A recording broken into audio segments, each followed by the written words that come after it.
Hi hello ನಮಸ್ಕಾರ ವೀಕ್ಷಕರೇ, ನೀವು ನೋಡ್ತಾ ಇದೀರ ಟೆಕಾಪ್ ಅತನಿ ಮಂಜುನಾಥ್ ಜೊತೆ. ಇವತ್ತ ನಾವೆಲ್ಲರೂ ನಮ್ಮ ಫ್ಯಾಮಿಲಿ ಸೇರ್ಕೊಂಡ ಒಂದ್ 10 ದಿನದ ಮಟ್ಟಿಗೆ ಫ್ಯಾಮಿಲಿ ಟೂರ್ ಹೊಂಟಿವು. ನಾವು ಎಲ್ಲೆಲ್ಲಿ ಹೋಗ್ತೀವಿ, ಏನೇನ್ ಮಾಡ್ತೀವಿ, ಏನೇನೆಲ್ಲ ನೋಡ್ತೀವಿ, ಅದನ್ನೆಲ್ಲ 10 ದಿನದ 10 ವಿಡಿಯೋ ಒಂದೊಂದು ವಿಡಿಯೋ ಮಾಡಿ ಬ್ಲಾಗ್ ಮಾಡಿ ಪ್ರತಿದಿನ ಹಾಕ್ತನು. ಎಲ್ಲಾರು ನೋಡ್ರಿ. ಹಂಗ ನಮ್ಮ ಚಾನಲ್ ಯಾರು ಹೊಸದಾಗಿ ಭೇಟಿ ಕೊಟ್ಟಾರ್ರಿ, ನಮ್ಮ ಚಾನಲ್ ನ ಸಬ್ಸ್ಕ್ರೈಬ್ ಮಾಡಲ್ದ ವಾಪಸ್ ಹೋಗ್ಬೇಡ್ರಿ. ಹಂಗ ಈ ವಿಡಿಯೋನ ಲೈಕ್ ಮಾಡ್ರಿ. ಇವಾಗ ಹೆಂಗಿದ್ರು ನಾವೀಗ ಎಲ್ಲಿ ಹೊಂಟಿವು? ನಾವೀಗ ಹೊಂಟಿದ್ದು ನಮ್ಮ ದೇಶದಾಗ 12 ಜ್ಯೋತಿರ್ಲಿಂಗಗಳು ಅದಾವ. ಅದು ಒಳಗಿಂದ ಒಂದು ಜ್ಯೋತಿರ್ಲಿಂಗ, ಅದು ಭೀಮಾಶಂಕರ್ ಜ್ಯೋತಿರ್ಲಿಂಗ. ಈ ವಿಡಿಯೋದಾಗ ಭೀಮಾಶಂಕರ್ ಜ್ಯೋತಿರ್ಲಿಂಗದ ವಿಡಿಯೋ ತೋರಿಸ್ತೀನಿ. ಮುಂದಿನ ವಿಡಿಯೋದಾಗ ಮುಂದಿನ ಜ್ಯೋತಿರ್ಲಿಂಗ ವಿಡಿಯೋ ತೋರಿಸ್ತೀನಿ. ಹಂಗಿದ್ರೆ ಬರ್ರಿ, ನಮ್ಮ ಭೀಮಾಶಂಕರ್ ಜ್ಯೋತಿರ್ಲಿಂಗ ಹೋಗುತನ ನಾವು ಗಾಡಿ ಒಳಗ, ನಾವು ರೋಡ್ ಒಳಗ ಏನೇನೆಲ್ಲ ಎಂಜಾಯ್ ಮಾಡಿದೀವಿ, ಏನೆಲ್ಲ ಮಾಡಿದೀವಿ ಅನ್ನೋದನ್ನ ತೋರಿಸ್ತೀನಿ. ಬರ್ರಿ.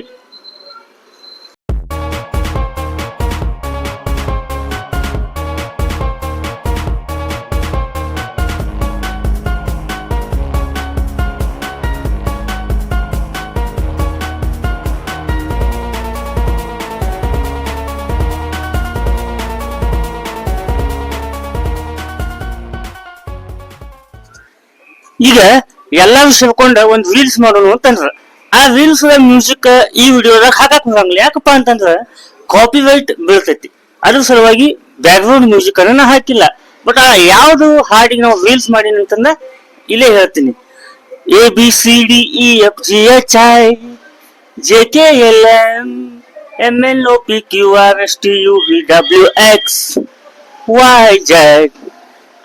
love you. ಹೋ ಹೋ ಹೋ ಹಮ್ ಸಾಥ್ ಸಾಥ್ ಹೈ ಈ ಮೂವಿಯಿಂದ ಒಂದು ರೀಲ್ಸ್ ಅನ್ನ ಮಾಡಿದ್ವಿ. ಹಂಗ ನಾನು ವಿದ್ಯಾನ ಕುತ್ಕೊಂಡಿಲ್ಲೇ ಮತ್ತೊಂದೆರಡು ರೀಲ್ಸ್ ಮಾಡಿದ್ವು. ಯಾವ್ದು ರೀಲ್ಸ್ ಮಾಡಿದ್ವಪ್ಪ ಅಂತಂದ್ರ, ಚಲುವೆ ಒಂದು ಕೇತೀನಿ ಇಲ್ಲ ಅಂದೆ ಕೊಡ್ತೀಯ, ನಿನ್ನ ಪ್ರೀತಿ ಮಾಡ್ತೀನಿ ಮನಸ್ಸು ಹೃದಯ ಕೊಡ್ತೀಯ. ಈ ಸಾಂಗಿನ ಒಂದು ರೀಲ್ಸ್ ಮಾಡಿದ್ವು. ಹಂಗ ನಮ್ ಗಾಡಿ ಮುಂದ ಸಾಗ್ಲತ್ತಿತ್ತು. ಟೈಮ್ ಹೋಗಿದ್ದ ಗೊತ್ತಾಗಿಲ್ಲ, ಅಷ್ಟು ಎಂಜಾಯ್ ಮಾಡಿದ್ವು. ಟೈಮ್ ನೋಡ್ತು 2:30 ಆಗೈತಿ. ಅದಕ್ಕ ಟೈಮ್ ಬಾಳ ಆಗೈತಿ ಅಂತ ತಿಳ್ಕೊಂಡ ಎಲ್ಲಾರು ಕೂಡಿ ಊಟ ಮಾಡೋಣ ಅಂತಂದ ಒಂದ್ ಚಲೋ ಅಂತ ಜಾಗ ಹುಡುಕಾಡತ್ತಿದ್ವು ಊಟ ಮಾಡಾಕ. ಅವಾಗ ನಮಗ ಒಂದ್ ಗುಡಿ ಕಾಣಿಸ್ತು. ಒಂದ್ ಚಲೋ ಜಾಗ ಐತಿ ಅಂತಂದ ಗುಡಿ ಅಂತ ಹೋಗಿ ನೋಡ್ತೀವಿ. ಅದು ಬಾಳು ಮಾಮನ ಗುಡಿ ಐತಿ. ಹೌದು, ಇಲ್ಲಿ ಒಂದ ಬಾಳು ಮಾಮನ ಗುಡಿ ಐತಿ. ಆ ಬಾಳು ಮಾಮನ್ ಗುಡಿ ಇದೊಂದು ಮ್ಯಾಪ್ ನೋಡ್ರಿ. ಇನ್ನು ಗುಡಿ ಸ್ವಲ್ಪ ಆ ಕಡೆ ಕಟ್ಲತ್ತದ. ಬಟ್ ಗುಡಿ ಮಾತ್ರ ಮಸ್ತ್ ಐತಿ. ಗುಡಿ ಒಳಗಿಂದು ಮತ್ತ ನಾವು ಊಟ ಮಾಡೋ ವಿಡಿಯೋನ ಮಾಡ್ಕೊಳಕ್ ಆಗ್ಲಿಲ್ಲ. ಹಂಗ ಊಟ ಮುಗಿಸ್ಕೊಂಡ ನಾವು ಮತ್ತ ನಮ್ಮ ಭೀಮಾಶಂಕರ್ ಜ್ಯೋತಿರ್ಲಿಂಗ ಹಾದಿಯನ್ನ ಹಿಡಿದು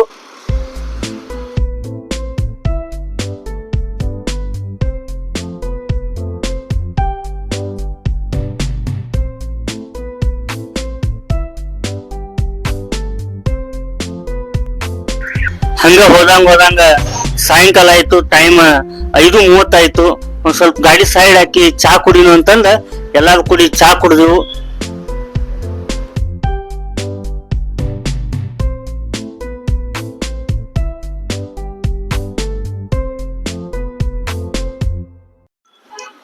ಚಾ ಕುಡಿದಿದ್ದು ಆತು. ಇನ್ ಎಲ್ಲಾರು ಮತ್ತ ಗಾಡಿ ಹತ್ತಿದ್ವು. ಗಾಡಿ ಹತ್ತಾನ ನಮ್ಮ ಅಚ್ಚು ಮತ್ತ ದಕ್ಷು ಡ್ಯಾನ್ಸ್ ಮಾಡ್ತಂತಂದ್ರು. ಅದಕ್ಕೆ ಅವ್ನ ಗಾಡಿ ಹಿಂದಿನ ಸೀಟ್ ಮ್ಯಾಗ ನಿಲ್ಲಿಸಿ ಡ್ಯಾನ್ಸ್ ಮಾಡಕ್ ಹಚ್ಚಿದ್ವಿ. ಅವ್ ಡ್ಯಾನ್ಸ್ ಆಗಾನ ನಾವು ಎಲ್ಲರೂ ಫುಲ್ ಡ್ಯಾನ್ಸ್ ಮಾಡಿದ್ವು. ನೋಡ್ರಿ,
ನೋಡ್ರಿ ಹಂಗ ಸಂಜೆನೂ ಆಯ್ತು.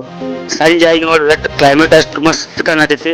ಹಂಗ ನಾವು ಈಗ ರಾತ್ರಿ ಅಡಿಗೆ ಮಾಡ್ಕೊಳಕ ಅಕ್ಕಿ ಮತ್ತು ಬ್ಯಾಳಿ ಎಣ್ಣೆ ಒಂದ್ ಸ್ವಲ್ಪ ಮಸಾಲೆ ಪದಾರ್ಥ ತಗೋಬೇಕಾಗಿತ್ತು. ಇಲ್ಲೇ ಒಂದು ಹೈವೇ ಸೈಡ್ ಒಂದು ಡಿಮಾರ್ಟ್ ಅಂತ ಇತ್ತು. ಹೋಗಿ ನೋಡ್ತೀವಿ ಅದು ಡಿಮಾರ್ಟ್ ಇರಲಿಲ್ಲ, ಒಂದು ಸಣ್ಣದೊಂದು ಕಿರಾಣಿ ಸ್ಟೋರ್ ಇತ್ತು. ಅಲ್ಲಿ ಹೋಗಿ ಸಂತಿ ಮಾಡ್ಕೊಂಡ ಇಲ್ಲಿ ಸೈಡ್ ಗಾಡಿ ಆಯ್ತು ಒಂದ್ ಸ್ವಲ್ಪ ಎಂಜಾಯ್ ಮಾಡತ್ತೇವು. ಇಲ್ಲಿ ನಮ್ಮ ಅಣ್ಣ ಎಲ್ಲಾರ್ದು ಮಸಾಲೆ ಮಜ್ಗಿ ತಂದಿದ್ದ, ಎಲ್ಲಾರು ಮಸಾಲೆ ಮಜ್ಗಿ ಹಾಕೊಂಡು ಕುಡಿಲತ್ತೇವ. ನೋಡ್ರಿ ನಮ್ಮ ಹುಡುಗರೆಲ್ಲ ಹೆಂಗ್ ಎಂಜಾಯ್ ಮಾಡತ್ತೇವ್. ಅಚ್ಚಿಂತೆ ಅಂತೂ ಅಗದಿ ಎಲ್ಲಾ ಹಚ್ಚದಿಂದ ಅಕ್ಕಡಿ ಕಡೆ ನೋಡತ್ತೇನು. ನೋಡ್ರಿ ಎಲ್ಲಾ ಮಸಾಲೆ ಮಜ್ಗಿ ಹೆಂಗ್ ಕುಡಿಯತ್ತೇವ.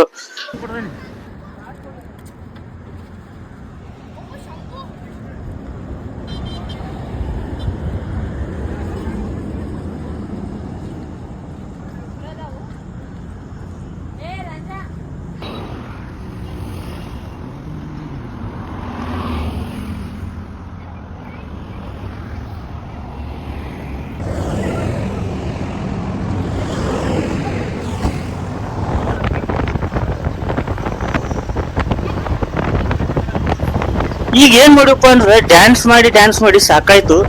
ಈಗ ಎಲ್ಲಾರು ಕೂಡಿ ಹಾಡು ಸವಿಗಮಪ ಕಟ್ಟನ್ನು ತಂದ ಸವಿಗಮಪ ಕಟ್ಟು. ಇಲ್ಲಿ ನೋಡ್ರಿ ಹೆಂಗ ಹಾಡಾತವೆಲ್ಲ ಹುಡುಗರ.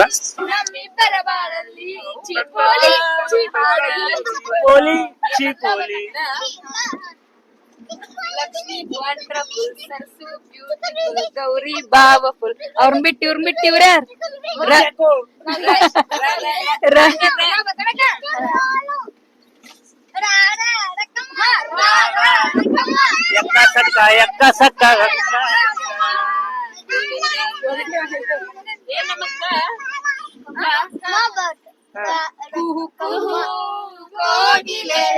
ಕೂಗಿದೆಯಾ ಗಂಟಿಯ ನಿನ್ನ ಕೇಳಿದೆಯೇನಂತೀಯ ಪ್ರೀತಿ ಬಂತು ಅದೀಗ ಅದರಿಂದ ಹೊಸರಾಗ ಕೇಳಿದರೇನಂತೀಯ ಜೊತೆ ಬಾಳುವೆ ಹೂ ಅಂತೀಯ ಯಾಮಿನಿ ಯಾರಮ್ಮ ನೀನು ಯಾಮಿನಿ ನೀ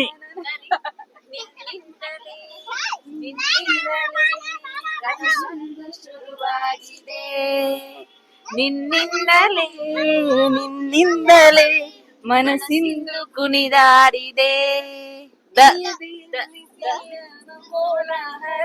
ನಾನಿಂದಲೇ ಹಾಡಾದಿನಿಂದಲೇ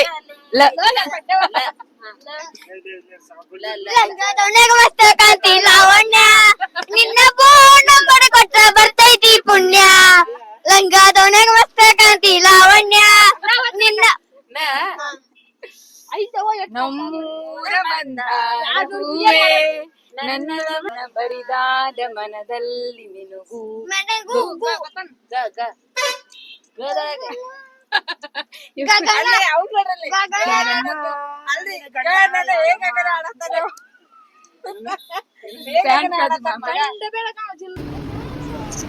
ನಾ ಡ್ರೈವರ್ ಅಣ್ಣ ಗಣ್ಣಿ ಮತ್ತ ಎಲ್ಲಾರ ಊಟ ಮಾಡೋದ್ರಿ ಸೈಡ್ ಒಂದು ಹೋಟೆಲ್ ಚಲೋ ಅಂತ ನೋಡಿ ಗಾಡಿ ಸೈಡ್ ಹಾಕೋನಿ.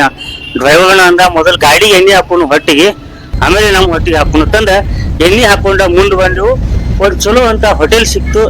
ಅಲ್ಲಿ ಹೋಟೆಲ್ ಇಳಿದ ಎಲ್ಲಾರು ಕೂಡಿ ಊಟ ಮಾಡಿದ್ವು. ಅದು ಯಾವ ಹೋಟೆಲ್ ಅಂತ ಇಲ್ಲಿ ತೋರಿಸ್ತು ಬರ್ರಿ ನೋಡ್ರಿ. ಹೋಟೆಲ್ ಬಂತು, ಎಲ್ಲಾರು ಗಾಡಿಯಿಂದ ಕೆಳಗೆ ಇಳಿಯಾಕತ್ತೇವ.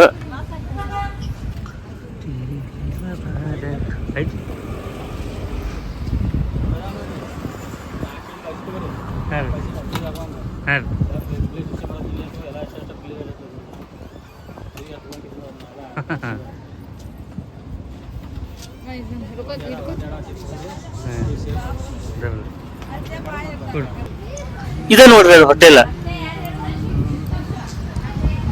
ನಾವು ನೈಟ್ ಊಟ ಮಾಡಿದ್ ಹೋಟೆಲ್ ಇದು ಪ್ಯೂರ್ ವೆಜ್ ವೃಂದಾವನ ಹೋಟೆಲ್. ನಾವು ಡಾಕ್ಟರ್ ವಿಶ್ವನಾಥ್ ಅವರು ಈಗ ಇಲ್ಲಿ ಬಂದಿಳಿದಿದ್ದೇವೆ.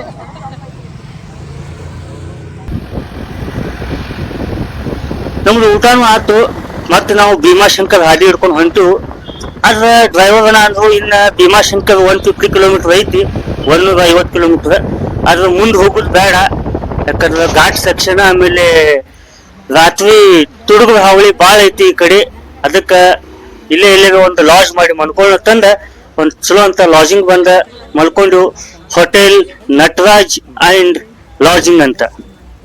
ನೋಡ್ರಿ ಇಲ್ಲೆಲ್ಲ ನಾವು ಕೆಳಗೆ ಇಳಿದಿವಾಗ ಒಂದು ಲಾಡ್ಜಿಂಗ್ ಮಾಡಿದೆವು. ಅಗದಿ ಬೆಸ್ಟ್ ಇತ್ತು ಲಾಡ್ಜ್, ಬಟ್ ಕಾಸ್ಟ್ಲಿ ಭಾಳ ಐತಿ. ನೋಡ್ರಿ ನಮ್ಮ ಮಳೆ ಮ್ಯಾಕ್ ಕೂತೆಲ್ಲ ಬ್ಯಾಗ್ ಎಲ್ಲ ಬಿಚ್ಚಲತ್ತೇನು.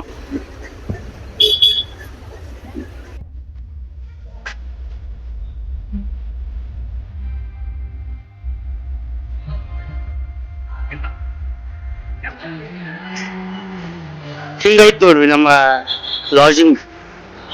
ನೋಡ್ರಿ ಒಳಗಿನ ಸೈಡ್ ಎಲ್ಲ ಎಷ್ಟು ಕ್ಲೀನ್ ಚಲೋ ಇಟ್ಟಾವ ಲಾಡ್ಜ್. ಬಟ್ ಅದು ತಕ್ಕಂಗ ಅದು ಕಾಸ್ಟ್ ಹಂಗೈತಿ.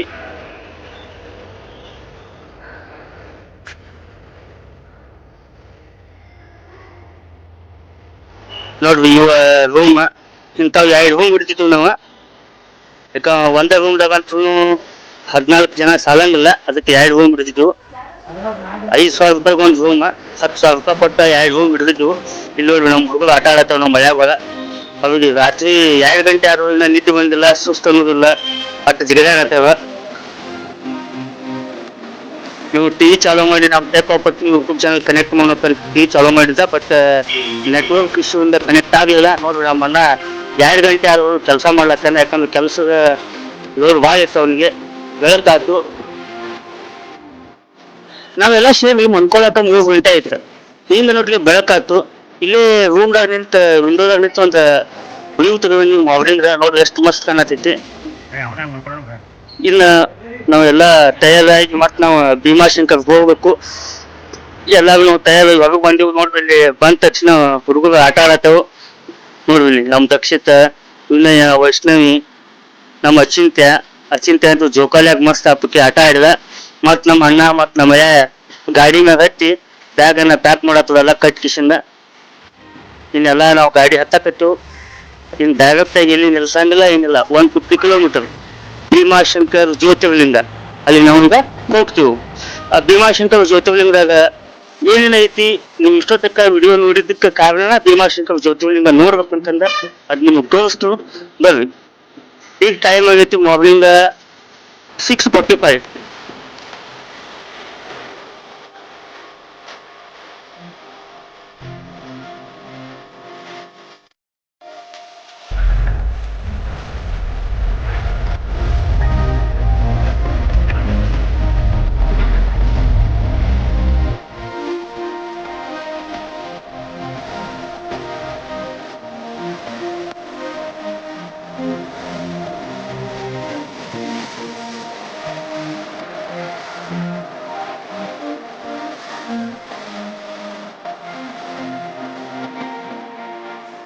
ಅದೇನಪ್ಪಾ ಅಂತಂದ್ರ ಡಾಕಿನಿ ಅನ್ನೋ ಒಂದು ದೊಡ್ಡ ಅರಣ್ಯ ಇತ್ತು. ಆ ಅರಣ್ಯ ಒಳಗ ಬೆಟ್ಟ ಗುಡ್ಡ ಎಲ್ಲವನ್ನ ಹೊಂದಿತ್ತ. ಅಂತ ಒಂದು ದೊಡ್ಡ ಅರಣ್ಯ ಒಳಗ ಭೀಮ ಎಂಬ ಅಸುರ, ಒಂದು ರಾಕ್ಷಸ, ಅವನ ತಾಯಿಯೊಂದಿಗೆ ವಾಸವಾಗಿದ್ದ. ಆ ಅಸುರನ ತಾಯಿ ಹೆಸರು ಕರ್ಕತಿ. ಆ ರಾಕ್ಷಸವಾದ ಭೀಮನಿಗೆ ಯಾವುದೇ ಪ್ರೀತಿ, ದಯೆ, ಕರುಣೆ ಯಾವುದೂ ಇರಲಿಲ್ಲ. ಸಿಕ್ಕ ಮನುಷ್ಯರಿಗೆ ಕಿರುಕುಳ ಕೊಡೋದು, ಸಾಯಿಸೋದು, ಹೊಡೆಯೋದು, ಬಡಿಯೋದು ಇದು ಮಾಡ್ತಿದ್ದ. ಹೀಗಾಗಿ ಅವನು ನೋಡಿದ್ರ ಮುನಿಗಳು, ರಾಕ್ಷಸರು, ದೇವತೆಗಳು ಹೆದರ್ತಿದ್ರು. ಹಿಂಗಿರುವ ಒಂದ್ ದಿನದಾಗ ಆ ರಾಕ್ಷಸ ಭೀಮನಿಗೆ ತನ್ನ ಜೀವನದ ರಹಸ್ಯ ತಿಳ್ಕೋಬೇಕು ಅನ್ನೋದು ಹಠ ಹುಟ್ಟಿತು. ಅದಕ್ಕಾಗಿ ಅವರ ಅಮ್ಮನ ಹತ್ರ ಹೋಗಿ ಕೇಳ್ತಾನ, ಅಮ್ಮ, ನಾವು ಯಾಕೆ ಈ ದಟ್ಟ ಕಾಡೊಳಗೆ ನೋದೀವು? ನಮ್ ಜೊತೆ ಯಾರು ಸಂಬಂಧಿಕರಿಲ್ಲ. ಮತ್ ನಾ ಯಾಕೆ ರಾಕ್ಷಸ ಆಗಿ ಹುಟ್ಟೀನಿ? ನಾ ಯಾಕೆ ಇಷ್ಟು ಜನಕ್ಕ ಕಿರುಕುಳ ಕೊಡ್ತನು? ನಂದು ಗುಣ ಯಾಕೆ ಹಿಂಗ? ಒಂದೇ ಸಮನೆ ಬಿಡಲ್ಲ ಕೇಳ್ತಾನು. ಬಹಳ ಸಂಕೋಚದಿಂದ ಭೀಮನ ತಾಯಿ ಹೇಳ್ತಾಳ, ನೀನು ಲಂಕಾಸುರ ರಾವಣನ ತಮ್ಮನಾದ ಬಲಶಾಲಿ ಕುಂಭಕರ್ಣನ ಮಗ ಅಂತ. ಭಗವಾನ್ ವಿಷ್ಣು ರಾಮನ ರೂಪೊಳಗೆ ಬಂದ ನಿಮ್ ತಂದೆ ಕುಂಭಕರ್ಣ ಹಾಗೂ ಅವರ ಅಣ್ಣ ಲಂಕೇಶ್ವರನಾದ ರಾವಣನನ್ನ ಸಂಹಾರ ಮಾಡಿದ್ರು ಯುದ್ಧದಲ್ಲಿ ಅಂತ ಹೇಳಿ ಅವರ ತಾಯಿ ಹೇಳ್ತಾಳ. ಆಗ ಕೋಪಗೊಂಡ ಈ ಅಸುರ ಭೀಮ ಭಗವಾನ್ ವಿಷ್ಣುವಿನ ಮೇಲೆ ಎಂದಾದ್ರೂ ಮಾಡಿ ಸೇಡನ್ನ ತೀರ್ಸ್ಕೋಬೇಕು ಅಂತಂದ ಅತಿ ದೊಡ್ಡ ಒಂದು ತಪಸ್ಸಿಗೆ ಕೊಂಡಿರ್ತಾನ. ಆ ತಪಸ್ಸು ಯಾರ್ದ? ಭಗವಾನ್ ಬ್ರಹ್ಮದೇವಂದು. ಬ್ರಹ್ಮದೇವ ಇವನ ತಪಸ್ಸಿಗೆ, ಕಠಿಣ ತಪಸ್ಸಿಗೆ ಒಪ್ಕೊಂಡು ಮೆಚ್ಕೊಂಡು ಅವನ ಮುಂದ ಪ್ರತ್ಯಕ್ಷನಾಗಿ ಅವನು ಬೇಡಿದಂತ ಎಲ್ಲ ವರಗಳನ್ನ ಕೊಡ್ತಾನ. ಅವಾಗ ಈ ಅಸುರ ಆ ವರ ಪಡೆದ ಎಲ್ಲಾ ದೇವಾನುದೇವತೆಗಳ ಮೇಲೆ ಹಲ್ಲೆ ಮಾಡ್ತಾನ, ಮಾನವರ ಮೇಲೆ ಹಲ್ಲೆ ಮಾಡ್ತಾನ, ಸಕಲ ಜೀವಿಗಳ ಮೇಲೆ ಹಲ್ಲೆ ಮಾಡ್ತಾನ. ಇಲ್ಲಿ ಇದರಿಂದ ಇವನಿಂದ ತಪ್ಸ್ಕೋಬೇಕು ಅಂತಂದ ಎಲ್ಲಾ ದೇವಾನುದೇವತೆಗಳು ಓಡಿ ಹೋಗಿ ಶಿವನಂತೆ ಬಂದ ಶಿವನ ಮುಂದೆ ಬೇಡಿಕೆ ನೀಡ್ತಾರ, ಈ ಅಸುರ ಭೀಮನನ್ನ ನೀವು ಹೆಂಗಾದ್ರೂ ಮಾಡಿ ಸಂಹಾರ ಮಾಡ್ಲೇಬೇಕು ಅಂತ. ಅವ್ರ ಮಾತಿಗೆ ಒಪ್ಪಿಕೊಂಡು ಅಸುರ ಇದ್ದ ಜಾಗಕ್ಕ ಶಿವ ಪ್ರತ್ಯಕ್ಷನಾಗಿ, ಶಿವ ಮತ್ತು ಅಸುರ ಭೀಮನ ನಡು ಬಹಳ ದೊಡ್ಡ ಯುದ್ಧ ನಡೀತಿರ್ತೈತಿ. ಅವಾಗ ನಡು ನಾರದ ಮುನಿಗಳು ಬಂದ ಈ ಯುದ್ಧವನ್ನ ಇಲ್ಲೇ ನಿಲ್ಲಿಸುವೆ ಅಂತ ಹೇಳ್ತಾರ. ಅಷ್ಟಾದ್ರೂ ಕೇಳದ ಕೋಪಗೊಂಡ ಶಿವ ಆ ಅಸುರ ಭೀಮನವನ್ನ ಸಾಯಿ ಹೊಡಿತಾರ, ಅಂದ್ರ ಸಂಹಾರ ಮಾಡ್ತಾರ. ಆ ಯುದ್ಧ ಆದ್ಮೇಲೆ ಶಿವನಿಗೇನ ದೇಹದಿಂದ ಸುರಿದ ಬೆವರು ಬಂದಿರ್ತೈತಲ್ಲ, ಆ ಬೆವರ ಹನಿದಿಂದನ ಭೀಮಾ ನದಿ ಉಗಮ ಆಯಿತು ಅಂತ ಒಂದು ನಂಬಿಕೆ. ಅವಾಗಿಂದ ಅಲ್ಲಿದ್ದಂತ ಋಷಿಮಣಿಗಳು, ದೇವಾನುದೇವತೆಗಳು ಶಿವನಿಗೆ ಬೇಡ್ಕೋತಾರ, ನೀವು ಈ ಜಾಗಕ್ಕ ಸ್ಥಾನಿಕವಾಗಿ ಇರ್ಬೇಕಂತಂದ. ಅವಾಗ ಶಿವ ಹೇಳ್ತಾನ, ಭೀಮನ್ನ ವಧೆ ಮಾಡಿದಂತ ಜಾಗ ಇದು, ನಾನು ಇಲ್ಲಿ ಬಂದಿರುವಂತಕ್ಕಂಥ ಶಂಕರ, ಅದಕ್ಕ ಭೀಮಾಶಂಕರ ಜ್ಯೋತಿರ್ಲಿಂಗ ಆಗ್ಲಿ ಈ ಜಾಗ ಅಂತಂದ ಹೇಳಿದ್ದು ಒಂದು ಪುರಾಣ ಕತೆ. ನೋಡಿದ್ವಲ್ಲ ವೀಕ್ಷಕರ, ಭೀಮಾಶಂಕರ ಜ್ಯೋತಿರ್ಲಿಂಗದ ಒಂದು ಪುರಾಣ ಕತೆ ಏನಿತ್ತಂತ ನಿಮ್ಗೆ ತಿಳಿಸಿದೀನಿ. ಹಂಗ ಭೀಮಾಶಂಕರದ ಒಂದು ಟೆಂಪಲ್ ವಿಡಿಯೋ ಮಾಡ್ಕೊಳಕ್ ಆಗ್ಲಿಲ್ಲ, ಯಾಕಂದ್ರೆ ಅಲ್ಲಿ ವಿಡಿಯೋ ಫೋಟೋ ಅಲೋ ಇರ್ಲಿಲ್ಲ. ಅಲ್ಲಿಂದ ಭೀಮಾಶಂಕರ ನಾವು ದರ್ಶನವನ್ನ ಮುಗಿಸ್ಕೊಂಡ ಈಗ ನಾವು ಹೋಗ್ತಾ ಇರೋದು ತ್ರಯಂಬಕೇಶ್ವರ ಜ್ಯೋತಿರ್ಲಿಂಗ. ಈ ತ್ರಯಂಬಕೇಶ್ವರ ಜ್ಯೋತಿರ್ಲಿಂಗ ಎಲ್ಲಿ ಐತಿ, ಅದು ಹೆಂಗೈತಿ ಅನ್ನೋದನ್ನ ಮುಂದೆ ನಾನು ತೋರಿಸ್ತೇನೆ. ಅನ್ಕ ಈಗ ನಾವು ತ್ರಯಂಬಕೇಶ್ವರಕ್ಕೆ ಹೋಗೋ ತನಕ ಏನೆಲ್ಲ ಮಾಡಿದ್ವು ನಮ್ಮ ಫ್ಯಾಮಿಲಿ ಟೂರ್ ಒಳಗ ಅನ್ನೋದನ್ನ ಈ ವಿಡಿಯೋ ತೋರಿಸ್ತೇನೆ, ನೋಡಿ.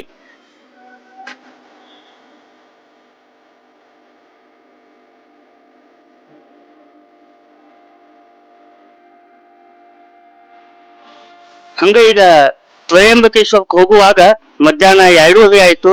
ಮತ್ತೆಲ್ಲರಿಗೂ ಹೊಟ್ಟೆ ಸಿಕ್ತು.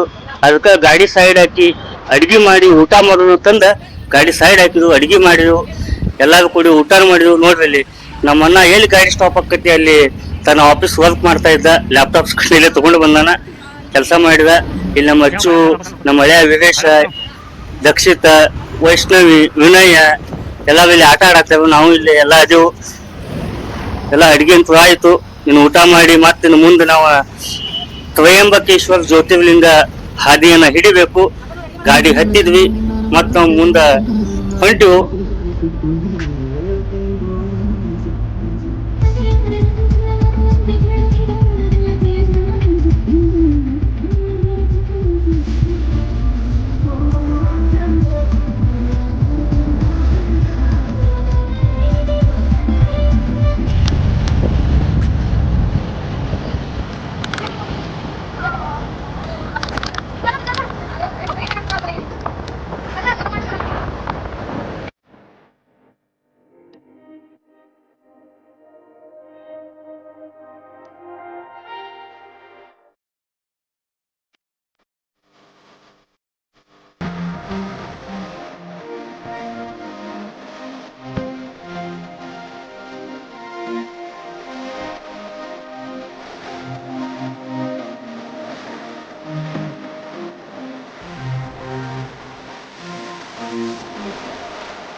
ಈಗ ನಾವು ತ್ರಯಂಬಕೇಶ್ವರ ಜ್ಯೋತಿರ್ಲಿಂಗ.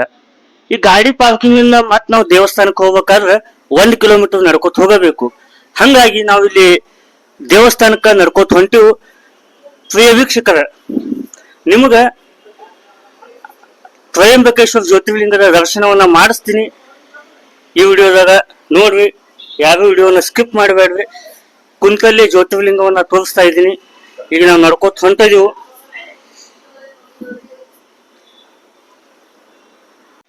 ನೋಡ್ರಿ, ಈ ತ್ರಯಂಬಕೇಶ್ವರ ಜ್ಯೋತಿರ್ಲಿಂಗಕ್ಕೂ ಒಂದು ಇತಿಹಾಸ ಐತಿ. ಆ ಇತಿಹಾಸ ಕತೆ ಏನಪ್ಪಾ ಅಂತಂದ್ರ, ಒಮ್ಮೆ ಬ್ರಹ್ಮದೇವ ಭೂಮಿಗೆ ಬರುವಾಗ ಅವನ ಜೊತೆ ಗಂಗಾದೇವಿಯನ್ನ ಕರ್ಕೊಂಡು ಬಂದ. ಆಮೇಲೆ ಆ ಗಂಗಾ ನದಿ ಎಲ್ಲಿ ಆ ಕಡೆ ಈ ಕಡೆ ಹರ್ಕೊಂಡು ಹೋಗ್ಬಾರ್ದು ಅಂತ ಶಿವನ ಜಡೆ ಒಳಗ ಕಟ್ಟಿಬಿಟ್ಟ. ಹಿಂಗಾಗಿ ಅಲ್ಲಿದ್ದಂತ ಎಲ್ಲ ಜನರಿಗೆ ಹಾಗೂ ಋಷಿಮುನಿಗಳಿಗೆ ನೀರಿನ ಕೊರತೆ ಉಂಟಾಯಿತು. ಹಿಂಗಾಗಿ ನೀರಿನ ಸಮಸ್ಯೆಯನ್ನ ಬಗೆಹರಿಸಬೇಕು ಅಂತಂದ ಗೌತಮ ಋಷಿಗಳು ವರುಣ ದೇವ ಅಂದ್ರೆ ಮಳೆರಾಯನವನ್ನು ಬಹಳ ದೊಡ್ಡ ಒಂದು ತಪಸ್ಸನ್ನ ಮಾಡಿದ್ರು. ಅವಾಗ ಗೌತಮ ಋಷಿಗಳ ತಪಸ್ಸಿಗೆ ಮೆಚ್ಚಿ ವರುಣ ದೇವ ಅವನ ಬೇಡಿಕೆಯನ್ನ ಈಡೇರಿಸ್ತಾನ. ಏನಪ್ಪಾ ಬೇಡಿಕೆ ಅಂದ್ರೆ ಮಳೆ ಸುರಿಸೋದು. ಆದ್ರೆ ವರುಣ ದೇವ ಏನ್ ಮಾಡ್ತಾನ, ಆ ಗೌತಮ ಋಷಿಗಳ ಆಶ್ರಮದ ಸುತ್ತ ಮಾತ್ರ ಮಳೆಯನ್ನ ಸುರಿಸ್ತಾನ. ಸಾಕಷ್ಟು ಮಳೆಯನ್ನ ಆಶ್ರಮದ ಸುತ್ತಮುತ್ತ ಮಾತ್ರ ಮಳೆ ಸುರಿಸ್ತಾನ. ಹಿಂಗಾಗಿ ಆ ಋಷಿಗಳು ತಮ್ಮ ಜಾಗದಲ್ಲಿ ಭತ್ತವನ್ನ ಬೆಳೆದು ಅಲ್ಲಿ ಅಕ್ಕಿಯನ್ನ ಮಾಡಿ ಅನ್ನವನ್ನ ಮಾಡಿ ಎಲ್ಲ ಜನರಿಗೆ ಊಟವನ್ನು ಕೊಟ್ಟು ತಾವು ಬಹಳ ಒಂದು ಪ್ರಸಿದ್ಧವಾಗಿ ಬೆಳಿತಾರ. ಹಂಗ ಪುಣ್ಯವನ್ನು ಕೂಡ ಗಳಿಸ್ಕೋತಾರ. ಈ ಋಷಿಮುನಿಯ ಪುಣ್ಯವನ್ನ, ಈ ಋಷಿಮುನಿಯ ಕೆಲಸವನ್ನ ನೋಡಿ ಇಂದ್ರದೇವನಿಗೆ ಆಪತ್ತು ಬರುವ ಹಾಗೆ ಕಾಣ್ತು. ಅದಕ್ಕೆ ಇಂದ್ರದೇವ ಏನ್ ಮಾಡ್ತಾನು, ಎಲ್ಲಾ ಕಡೆ ಮಳೆ ಸುರಿಸಬೇಕು ಅಂತಂದ ವರುಣರಾಯನಿಗೆ ಆದೇಶವನ್ನು ಕೊಡ್ತಾನೆ. ಅವಾಗ ಎಲ್ಲಾ ಕಡೆ ಮಳೆ ಆಗ್ಲಾಕತ್ತದ. ಎಲ್ಲಾ ಕಡೆ ಮಳೆ ಆದ್ಮೇಲೆ ಜನರು ಈ ಆಶ್ರಮ ಕಡೆ ಬರೋದನ್ನ ಕಡಿಮೆ ಮಾಡ್ತಾರ. ಎಲ್ಲ ತಮ್ಮ ಹೊಲದಾಗ ತಮ್ಮ ಜಾಗದಾಗ ಭತ್ತ ಬೆಳೆಗಳನ್ನ ಬೆಳಿತಾರ. ಹಿಂಗಾಗಿ ಋಷಿಮುನಿಗೆ ಸ್ವಲ್ಪ ಕೋಪವನ್ನ ಉಂಟಾಗ್ತದ. ಆಗಿರುವಾಗ ಆ ಟೈಮಲ್ಲಿ ಋಷಿಮುನಿಯ ಹೊಲದಲ್ಲಿ ಒಂದು ಆಕಳು ಗೋ ಮೇವನ್ನ ತಿನ್ನಕ ಬರ್ತದ. ಆ ಮೇವು ತಿಂತಾ ಇರ್ತಂತ ಗೋವನ್ನ ಋಷಿಮುನಿಯರು ಹೊಡೆದು ಹತ್ಯೆ ಮಾಡ್ತಾರ. ಹತ್ಯೆ ಆದ್ಮೇಲೆ ಗೊತ್ತಾಗ್ತದ ಗೋ ಹತ್ಯೆ ಮಹಾ ಅಪರಾಧ ಅಂತಂದ. ಈಗ ಗೋ ಹತ್ಯೆಯ ಪಾಪವನ್ನ ಕಳ್ಕೊಳ್ಳಿಕ್ಕ ಗಂಗಾ ನದಿಯಲ್ಲಿ ಸ್ನಾನ ಮಾಡ್ಬೇಕು. ಆದ್ರೆ ಗಂಗೆ ಶಿವನ ಜಡಿಯಲ್ಲಿ ಇರ್ತಾಳ. ಅದಕ್ಕ ಗೌತಮ ಋಷಿಗಳು ಏನ್ ಮಾಡ್ತಾರಪ್ಪ ಅಂತಂದ್ರ, ಶಿವನ ಮಹಾ ದೊಡ್ಡ ತಪಸ್ಸನ್ನ ಮಾಡ್ತಾರ. ಆ ತಪಸ್ಸಿಗೆ ಮೆಚ್ಚಿ ಶಿವ ಬಂದು ಏನು ನಿನ್ನ ಸಮಸ್ಯೆ ಅಂತ ಕೇಳಿದಾಗ ಶಿವನಿಗೆ ಗೌತಮ ಋಷಿಗಳು ಹೇಳ್ತಾರ, ನನಗೆ ಗಂಗೆಯಲ್ಲಿ ಸ್ನಾನ ಮಾಡಬೇಕು, ನೀವು ಗಂಗೆ ನದಿಯನ್ನ ಇಲ್ಲಿ ಕೊಡಬೇಕು ಅಂತ. ಅವಾಗ ಶಿವ ಗಂಗೆಗೆ ಹೇಳ್ತಾನೆ, ನೀನು ಭೂಮಿಗೆ ಇಳಿಬೇಕು ಅಂತ. ಅವಾಗ ಗಂಗೆ ಹೇಳ್ತಾಳ, ನಾನು ಇಳಿಯೋದಿಲ್ಲ, ನಾನು ಭೂಮಿಗೆ ಹೋಗೋದಿಲ್ಲ ಅಂತ. ಆಗ ಶಿವ ಗಂಗೆ ಮೇಲೆ ಕೋಪ ಮಾಡಿಕೊಂಡು ಸಹ್ಯಾದ್ರಿ ಬೆಟ್ಟದ ಮೇಲೆ ತಾಂಡವ ನೃತ್ಯವನ್ನ ಮಾಡ್ತಾನ. ತಾಂಡವ ನೃತ್ಯ ಮಾಡುವಾಗ ಗಂಗೆ ಆ ಕಡೆ ಒಂದು ತುಣುಕು ಈ ಕಡೆ ಒಂದು ತುಣುಕಾಗಿ ಚೆಲ್ತಾಳ. ಆದ್ರೂ ಕೂಡ ಋಷಿ ಮುನಿಗಳಿಗೆ ಸ್ನಾನ ಮಾಡೋಕ ಆಗೋದಿಲ್ಲ. ಆವಾಗ ಗೌತಮ ಋಷಿ ಏನ್ ಮಾಡ್ತಾನಪ್ಪ ಅಂತಂದ್ರ, ಒಂದು ಸಣ್ಣದಾದ ಒಂದು ಕಟ್ಟೆಯನ್ನ ಕಟ್ಟಿ ಕಟ್ಟೆಯಲ್ಲಿ ಗಂಗೆ ಬೀಳುವ ಹಾಗೆ ಮಾಡಿ ಅದರಲ್ಲಿ ಸ್ನಾನ ಮಾಡಿ ಗೋಹತ್ಯೆ ಪಾಪದಿಂದ ಮುಕ್ತನಾಗ್ತಾನ. ಆಗ ಶಿವನ ಅಥವಾ ಕಳಕಳಿಯಿಂದ ಬೇಡಿಕೊಂಡು ಈ ಜಾಗದಲ್ಲಿ ನೀವು ಸ್ಥಾನಿಕವಾಗಿ ಇರಬೇಕು ಅಂತಂದ ಹೇಳಿ ಕೇಳ್ಕೊಂಡ ಮೇಲೆ ಅಲ್ಲಿ ಶಿವನು ಸ್ಥಾನಿಕವಾಗಿ ಇರ್ತಾನ. ಇದಕ್ಕ ತ್ರಯಂಬಕೇಶ್ವರ ಜ್ಯೋತಿರ್ಲಿಂಗ ಎಂದು ಹೆಸರಾಗ್ತದ. ಇದು ಪುರಾಣ ಕತೆ. ಈಗ ನಾವು ತ್ರಯಂಬಕೇಶ್ವರ ಜ್ಯೋತಿರ್ಲಿಂಗವನ್ನು ಮುಗಿಸ್ಕೊಂಡ್ವಿ. ಅಲ್ಲಿ ಕೂಡ ಗುಡಿ ಒಳಗ ಅಷ್ಟೊಂದು ಫೋಟೋ ವಿಡಿಯೋ ಶೂಟ್ ಆಗ್ಲಿಲ್ಲ, ಅಲ್ಲಿ ಅಲೋ ಇರ್ಲಿಲ್ಲ. ಹಿಂಗಾಗಿ ನಿಮ್ಗೆ ಫೋಟೋವನ್ನ ಬಿಡೋಕ್ ಆಗ್ಲಿಲ್ಲ. ಇರ್ಲಿ, ಈಗ ನಾವು ಹೋಗ್ತಾ ಇದೀವಿ. ಇಲ್ಲಿಂದ ಮುಗಿಸ್ಕೊಂಡು ಕೃಷ್ಣೇಶ್ವರ ಜ್ಯೋತಿರ್ಲಿಂಗ